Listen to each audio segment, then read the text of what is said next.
Guys અમે લોકો નાના હોસ્ટેલમાં રહીએ છીએ અને અમે લોકો હમણાં લંચ કરવા ગયા હતા મેસમાં. અમે લોકો બહુ બધી વાર કમ્પ્લેન કરીએ છીએ કે અમારા ફૂડમાં ઇન્ફેક્શન એ બધું આવે છે, પણ they are not taking it seriously. They are telling કે બધું નહીં આવતું. અને હમણાં અમે લોકો લંચ કરતા હતા, અમે દાળને ભાત દીધું છે. મેં એક રોટલી પણ ખાધી શાક સાથે. અને મારા રાઈસમાંથી આની ખબર કયું વોર્મ છે, I don't even know the name, એ નીકળ્યું છે. બ્લર કેમ થઈ બ્રો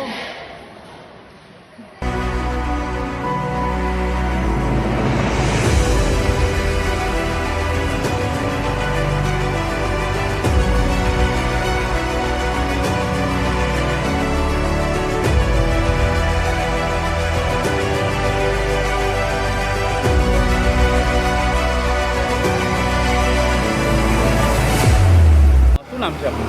મહેક દેસાઈ. જે હોસ્ટેલની અંદર જે ભોજનની અંદર એયરો નીકળી છે, શું છે સમગ્ર ઘટના? અમે લોકો નાનક હોસ્ટેલમાં રહીએ છીએ, આણંદ વલ્લભ વિદ્યાનગર રોડ પર. નાનક હોસ્ટેલમાં મેસ છે ને, તેમાં ખાવાનું બહુ જ અનહાઇજેનિક આપે છે. અમે લોકો એકવાર ટેસ્ટ સાથે બી કોમ્પ્રોમાઇઝ કરવા રેડી છીએ, પણ એ લોકો ફૂડમાં વોર્મ્સ ને એ બધું નાખીને આપે. એ લોકો નથી નાખતા, પણ જે બી આવે છે તે બધું અમે લોકો નહીં ખાઈ શકીએ. એ લોકોનું પોતાનું ફેમિલી બી, તમે લોકો જ કહો, તમે લોકો બી એ વસ્તુ ખાઈ શકો. એમાં માખીઓ હોય છે. ગઈકાલે તો મારા ભાતમાંથી જીવડું નીકળેલું આટલું મોટું, અને આની ખીરમાંથી એક સાપોલિયું જેવું નાનું નીકળ્યું કે જીવતું હતું હજુ અંદર અને તરતું હતું અંદર. ના, એકલો અમારો ઇસ્યુ નથી, આ બહુ વર્ષોથી આ ઇસ્યુ ચાલે છે. અમે લોકો કંઈ બી કમ્પ્લેન કરીએ, એ લોકો આગળ પ્રોસિજર કરવા જ નથી દેતા, ને અમને લોકોને હોસ્ટેલમાંથી રિફંડ બી નથી આપતા. એવું કંઈ નહીં કે અમે લોકો રિફંડ નહીં આપીએ, તમારે જે કરવું હોય તે કરી લો. ને અમે લોકો અમારે ઇસ્યુ લઈને જઈએ તો એ લોકો એવું કહે કે તમે લોકો જ ઇસ્યુ લઈને આવો છો, બીજા કોઈને ઇસ્યુ નથી થતો. હવે બીજા કોઈ ઊભા નથી થતા કે ઇસ્યુ છે, તો અમે લોકો શું કરીએ? પછી પાણીનો બી બહુ પ્રોબ્લેમ છે. પાણી બી એ લોકો ગમે ત્યારે બંધ કરી દે છે. પછી એસીનું બિલ બી અમને લોકોને પ્રોપર બિલ નથી આપતા. બહુ બધા ઇસ્યુઝ છે, અને વોર્ડન પણ અહીંયાના બહુ જ રૂડ છે. અમે લોકો કંઈ બી વાત કરવા જઈએ ને, એ લોકો અમને કાપી જ કાઢે છે. કંઈ બી બોલવા જ નથી દેતા અમને લોકોને કે શું ઇસ્યુ છે, શું છે. ગઈકાલે બી અમને લોકોને બધાને બોલાવ્યા, તો અમારા અવાજ કરતા તો મોટો એ લોકોનો અવાજ થઈ જાય, એટલે અમારે કમ્પલસરી ચૂપ જ થઈ જવું પડે. આગળ કંઈ અમારાથી બોલાય નહીં, કારણ કે અમે લોકો અહીંયા એકલા એ લોકોની હોસ્ટેલમાં રહીએ છીએ. થોડું તો અમારે શાંત થવું જ પડે. પછી એ લોકો કંઈ એક્શન જ નથી લેતા. અમે લોકો ગઈકાલે બી મારી પ્લેટમાં જ નીકળેલું. ગઈકાલે મારી પાસે પ્રૂફ બી છે ગઈકાલનો કે આ વસ્તુ નીકળેલું. અમે લોકો બતાવ્યું તો એ લોકો કંઈ અમે લોકો બીજી છોકરીઓને ઇન્ફોર્મ કર્યું મેસમાં કે શું કહેવાય, તમે લોકો નહીં ખાતા, આ વસ્તુ છે ને ડેન્જરસ છે.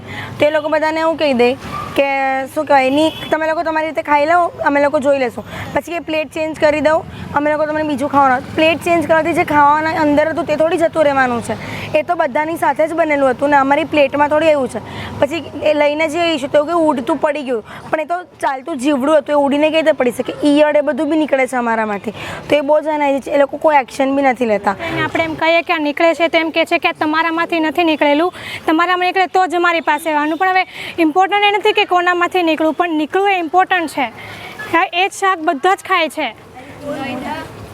કેટલા દિવસથી પ્રોબ્લેમ થઈ છે? આ વસ્તુ મેં ગયા વર્ષે પણ આ લોકોને કીધી હતી, અને એ લોકો એમ કીધું, સ્પેશિયલી મહારાજને બોલાવીને એમ કીધું હતું કે હવે નહીં થાય, પણ તો પણ આ કામ ચાલુ જ રહેશે એ લોકોનું. જી બેન, આપણું નામ પરિચય? મારું નામ આરતી સવાણી છે. હોસ્ટેલનું નામ કોણ? રાણક વિદ્યાનગરથી હું છું. આણંદ વિદ્યાનગર રાણક હોસ્ટેલમાં રહું છું. શું નામ છે આપનું? મારું નામ નિમિષા પટેલ છે.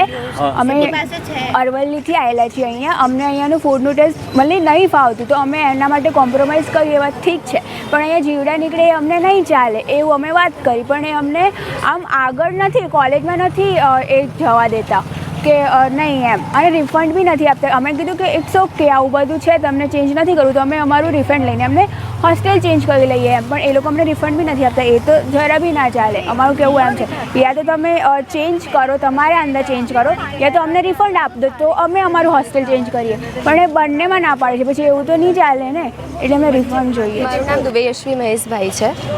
શું ઘટના બની છે રાણક હોસ્ટેલ? હું રાણક હોસ્ટેલમાં રહું છું. અહીંયા આગળ ખાવામાંથી કંઈ ને કંઈ નીકળતું જ હોય છે, જીવાત છે, ઈયળ છે. અને હું 2 દિવસ પહેલાં જ બીમાર થઈ છું, અને કાલે જ મેં હોસ્પિટલમાં પ્રાથમિક જે સારવાર કેન્દ્ર છે વલ્લભ વિદ્યાનગર, ત્યાં બતાવીને આવી છું. તો બીમાર થઈએ તેનું જવાબદાર કોણ? તો હા, કરી હતી રજૂઆત, અને પ્રિન્સિપલને પણ જણાવવામાં આવ્યું હતું પહેલાં, પણ એની કોઈ કાર્યવાહી આગળ કરવામાં આવી નથી. તમારી શું માંગણી છે? આનું કંઈક ને જલ્દીથી કોઈ નિકાલ આવે તો સારું છે.